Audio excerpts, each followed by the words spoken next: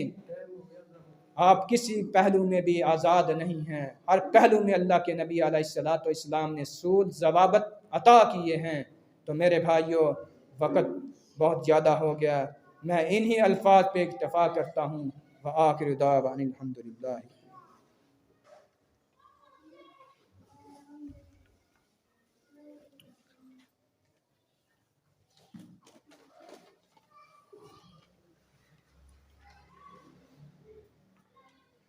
من أنفسنا ومن سيئات أعمالنا، من يهده الله فلا مضل له ومن يضلل فلا هادي له، وأشهد أن لا إله إلا الله وأشهد أن محمدا عبده ورسوله۔ اما بعد، یہ ایک دو سوال ہیں جو کسی بھائی نے کیے ہیں، تو ابھی ٹائم نہیں ہے، انشاءاللہ کبھی پھر موقع ملا تو پھر ان سوال کا جواب دیا جائے گا انشاءاللہ۔ ہمارے جماعت کے بہت ہی اعلیٰ، بہت ہی علامہ فہامہ، جن کو دنیا، جن کے باپ کو بھی دنیا پوری جانتی ہے، جن کا نام علامہ احسان لائی ظہیر ہے، ان کے بیٹے علامہ ابتسام لائی ظہیر، جو کہ بہت ہی علیل ہیں، بیمار ہیں، ان کے اوپر جادو کے اثرات ہیں۔ تو میرے بھائیوں، 3-4 منتھ سے علامہ صاحب بیمار ہیں، تو ان کے لیے خصوصی طور پہ ہر بھائی، ہر ماں، ہر بہن، ہر بزرگ اپنے گھروں میں، اپنی نمازوں میں، جہاں جہاں پہ بھی آپ بیٹھیں، اللہ کے حضور ان کے لیے خصوصی دعا کیجیے۔ میرے بھائیوں، یہ وہ سرمایہ دین کا ہے جس کا باپ بچھڑا تھا تو آج تک اس کا خلا پر نہیں ہو سکا، تو آج وہ بھی بہت زیادہ علالت کے اندر ہیں، بہت ہی زیادہ بیمار ہیں۔ ظالموں نے انتہا کر دی ہے جادو کی، یہ 3ری مرتبہ علامہ صاحب کے اوپر اٹیک ہوا ہے، جو کہ کالے نہ اس وقت انہوں نے میرے پیغمبر کے یاروں کو بخشا تھا، نہ آج بھی میرے پیغمبر کے یاروں کو وہ بخش رہے ہیں۔ تو میرے بھائیوں، خصوصی ان کے لیے دعا کیجیے گا، اللہ تبارک و تعالی علامہ ابتسام لائی ظہیر کو شفائے کاملہ عاجلہ عطا فرمائے، اور بھی جتنے بھائی گھروں میں، ہاسپٹالوں میں، جہاں جہاں بھی کوئی بیمار ہے، اللہ تعالیٰ اپنی رحمت سے، اپنی خاص فضل و کرم سے سب کو شفائے کاملہ عاجلہ عنایت فرمائے۔ ربنا آتنا فی الدنیا حسنۃ وفی الآخرۃ حسنۃ وقنا عذاب النار۔ سبحان ربک رب العزۃ عما یصفون وسلام علی المرسلین والحمد للہ رب العالمین۔